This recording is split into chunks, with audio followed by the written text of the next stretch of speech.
안녕하세요. 여행 스토리입니다. 오늘의 소설은 현진건의 비사감과 러브레터입니다. 비사감과 러브레터. C여학교에서 교원 겸 기숙사 사감 노릇을 하는 비여사라면 딱장대요, 독신주의자요, 차진 야속꾼으로 유명하다. 40에 가까운 노처녀인 그는 주근깨 투성이 얼굴이 처녀다운 맛이란 약에 쓰려도 찾을 수 없을 뿐인가. 시들고 거칠고 마르고 누렇게 뜬 품이 곰팡스른 굴비를 생각나게 한다. 여러 겹 주름이 잡힌 헐렁 벗겨진 이마라든지 숱이 적어서 법대로 쪽지거나 틀어 올리지를 못하고 엉성하게 그냥 비껴 넘긴 머리꼬리가 뒤통수에 염소똥만하게 붙은 것이라든지 벌써 늙어가는 자취를 감출 길이 없었다. 뾰족한 입을 앙다물고 돋보기 너머로 쌀쌀한 눈이 노릴 때엔 기숙생들이 오싹하고 몸서리를 칠 만큼 그는 엄격하고 매서웠다. 이 비여사가 직업을 하다시피 싫어하고 미워하는 것은 소위 러브레터였다. 여학교 기숙사라면 의뢰 그런 편지가 많이 오는 것이지만 학교로도 유명하고 또 아름다운 여학생이 많은 탓인지 모르되 하루에도 몇 장씩 죽느니 사느니 하는 사랑 타령이 날아들어왔었다. 기숙생에게 오는 사신을 일일이 검토하는 터이니까 그따위 편지도 물론 비여사의 손에 떨어진다. 달짝지근한 사연을 보는 족족 그는 더 할 수 없이 흥분되어서 얼굴이 불그락 푸르락 편지 든 손이 발발 떨리도록 성을 낸다. 아무 까닭 없이 그런 편지를 받은 학생이야말로 큰 재변이었다. 하악하기가 무섭게 그 학생은 사감실로 불려간다. 분해서 못 견디겠다는 사람 모양으로 새근새근하며 방안을 왔다 갔다 하던 그는 들어오는 학생을 잡아먹을 듯이 노리면서 한 걸음 두 걸음 코가 맞닿을 만큼 바짝 다가들어서서 딱 마주 선다. 웬 영문인지 알지 못하면서도 선생의 기색을 살피고 겁부터 집어먹는 학생은 한동안 어쩔 줄 모르다가 간신히 모기만한 소리로 저를 부르셨어요? 하고 묻는다. 그래, 불렀다. 왜? 학 무는 듯이 한마디 하고 나서 매우 못마땅한 것처럼 교위를 우당퉁탕 당겨서 철썩 주저앉았다가 학생이 그저 서 있는 걸 보면 장승이냐? 왜 앉지를 못해? 하고 또 소리를 빽 지르는 법이었다. 스승과 제자는 조그만 책상 하나를 사이에 두고 마주 앉는다. 앉은 뒤에도 뇌 재상을 내가 알지? 하는 것처럼 아무 말 없이 눈살로 쏘기만 하다가 한참 만에야 그 편지를 끄집어내어 학생의 코앞에 동댕이를 치며 이건 누구한테 오는 거냐? 하고 문초를 시작한다. 앞장에 제 이름이 씌어 있는지라 저한테 온 것이야요. 하고 대답을 안을 수 없다. 그러면 발신인이 누구인 것을 재차 묻는다. 그런 편지의 항용으로 발신인의 성명이 똑똑치 않기 때문에 주저주저 하다가 자세히 알 수 없다고 내대일 양이면 너한테 오는 것을 모른단 말이냐?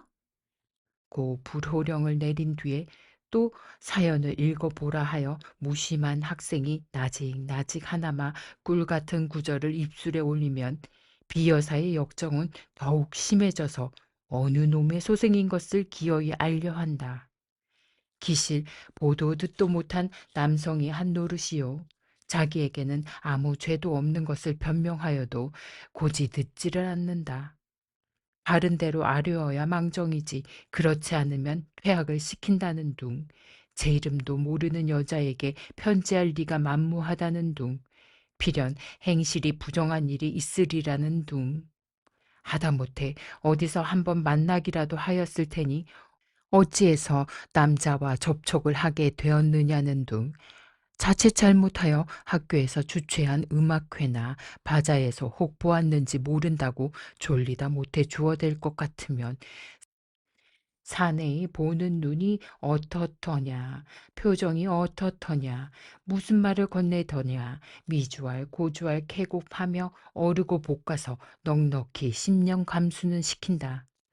2시간이 넘도록 문초를 한 끝에는 사내란 믿지 못할 것, 우리 여성을 잡아먹으려는 마귀인 것, 연애 자유나 신성인이 하는 것도 악마가 지어낸 소리인 것을 입에 침이 없이 열을 띄어서 한참 설법을 하다가 닦지도 않은 방바닥, 침대를 쓰기 때문에 방이라 해도 마룻바닥이다.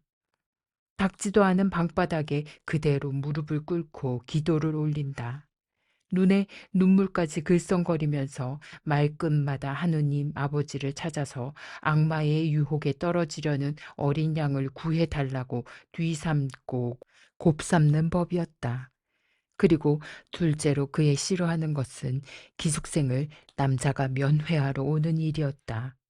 그는 무슨 핑계를 하든지 기어이 못 보게 하고 만다. 친부모, 친동기간이라도 규칙이 어떠니 상학 중이니 무슨 핑계를 하든지 따돌려 보내기가 일수다. 이로 말미암아 학생이 동맹 휴학을 하였고 교장의 서류까지 들었건만 그래도 그 버릇은 고치려 들지 않았다. 이 비사감이 감독하는 그 기숙사에 금년 가을 들어서 괴상한 일이 생겼다는 이보다 발각되었다는 것이 마땅할는지 모르리라.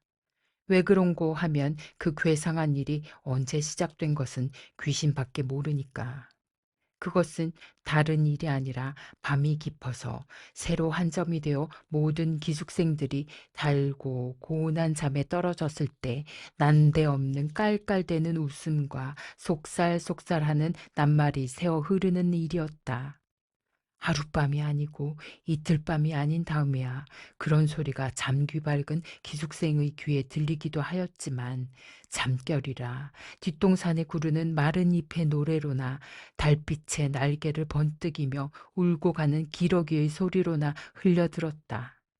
그렇지 않으면 도깨비의 장난인가 아닌가 하여 무시무시한 중이 들어서 동무를 깨웠다가 좀처럼 동무는 깨지 않고 제 생각이 너무나 어리먹고 어이없음을 깨달으면 밤소리 멀리 들린다고 학교 이웃집에서 이야기를 하거나 또 딴방에 자는 제 동무들의 잠꼬대로만 여겨서 스스로 안심하고 그대로 자버리기도 하였다.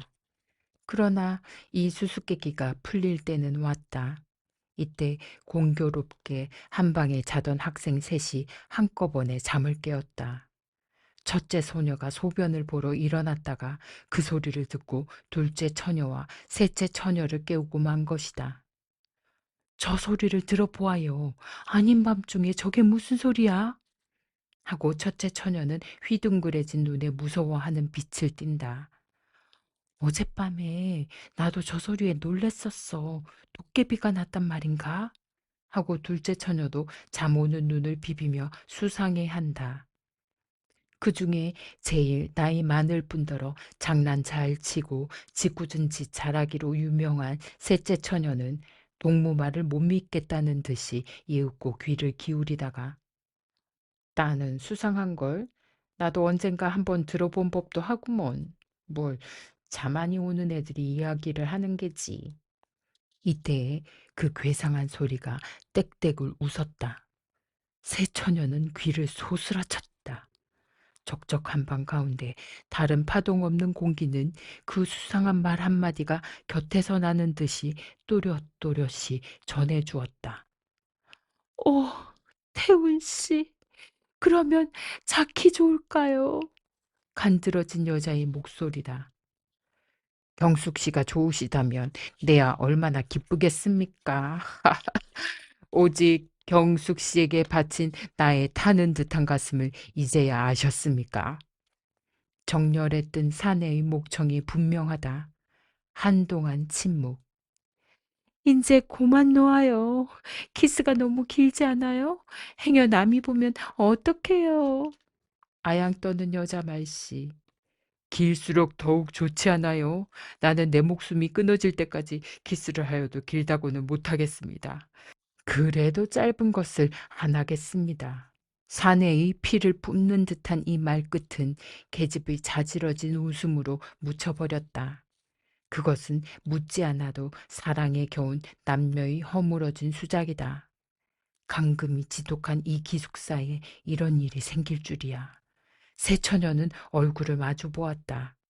그들의 얼굴은 놀랍고 무서운 빛이 없지 않으되 점점 호기심에 번쩍이기 시작하였다. 그들의 머릿속에는 한결같이 로맨틱한 생각이 떠올랐다. 이 안에 있는 여자 애인을 보려고 학교 근처를 뒤돌고 곰돌던 사내 애인이 타는 듯한 가슴을 걷잡다 못하여 밤이 이슥하기를 기다려 담을 뛰어넘었는지 모르리라. 모든 불이 다 꺼지고 오직 밝은 달빛이 은가루처럼 서린 창문이 소리 없이 열리며 여자 애인이 흰 수건을 흔들어 사내 애인을 부른지도 모르리라. 활동 사진에 보는 것처럼 기나긴 피룩을 내리워서 하나는 위에서 당기고 하나는 밑에서 매달려 디롱디롱 하면서 올라가는 전경이 있었는지도 모르리라. 그래서 두 애인은 만나가지고 저와 같이 사랑의 속삭거림에 잦아졌는지 모르리라.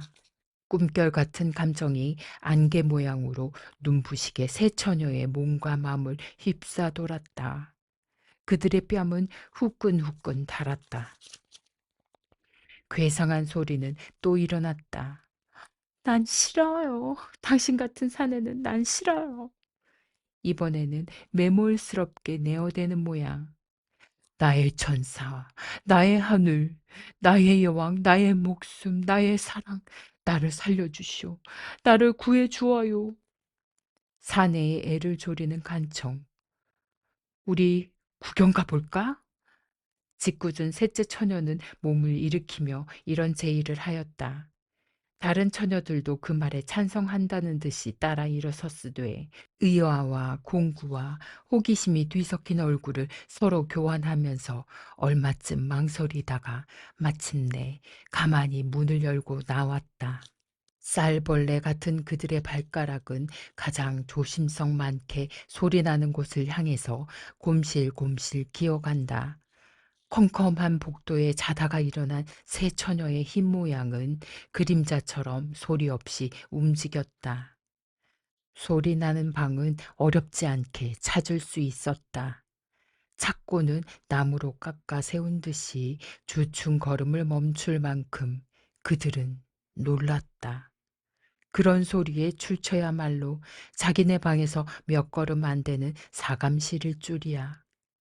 그렇듯이 사내라면 못 먹어 하고 침이라도 베앗을 듯 하던 비여사의 방일 줄이야. 그 방에 여전히 사내에 비대발괄하는 푸념이 되풀이되고 있다. 나의 천사, 나의 하늘, 나의 여왕, 나의 목숨, 나의 사랑, 나의 애를 말려 죽이실 테요. 나의 가슴을 뜯어 죽이실 테요. 내 생명을 맡으신 당신의 입술로. 셋째 처녀는 대담스럽게 그 방문을 빠끔히 열었다. 그 틈으로 여섯 눈이 방 안을 향해 쏘았다. 이 어쩐 귀괴한 광경이냐?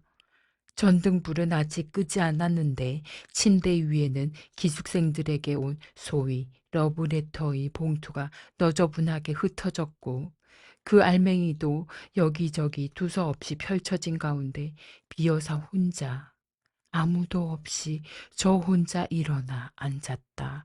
누구를 끌어당길 듯이 두 팔을 벌리고 안경을 벗은 근시 안으로 잔뜩 한 곳을 노리며 그 굴비쪽 같은 얼굴에 말할 수 없이 애원하는 표정을 짓고는 키스를 기다리는 것 같이 입을 쫑긋이 내어민 채 사내의 목청을 내어가면서 아까 말을 중얼거린다. 그러다가 그 넋두리가 끝날 겨를도 없이 갑작스레 엥 돌아지는 신용을 내며 누구를 뿌리치는 듯이 연애 손짓을 하며 이번에는 톡톡 쏘는 계집의 음성을 지어 난 싫어요. 당신 같은 사내는 난 싫어요. 하다가 재물에 자지러지게 웃는다. 그러더니 문득 편지 한 장, 물론 기숙생에게 온 러브레터의 하나를 집어들어 얼굴에 문지르며 정말이야요? 나를 그렇게 사랑하셔요? 당신의 목숨같이 나를 사랑하셔요? 나를, 이 나를? 하고 몸을 추스르는데 그 음성은 분명히 울음의 가락을 띄었다. 에그머니, 저게 웬일이냐? 첫째 소녀가 소곤거렸다. 아마 미쳤나 보아. 밤중에 혼자 일어나서 왜 저러고 있을꼬. 둘째 처녀가 맞방아를 친다. 에구, 불쌍해. 하고 셋째 처녀는 손으로 괜 때 모르는 눈물을 씻었다.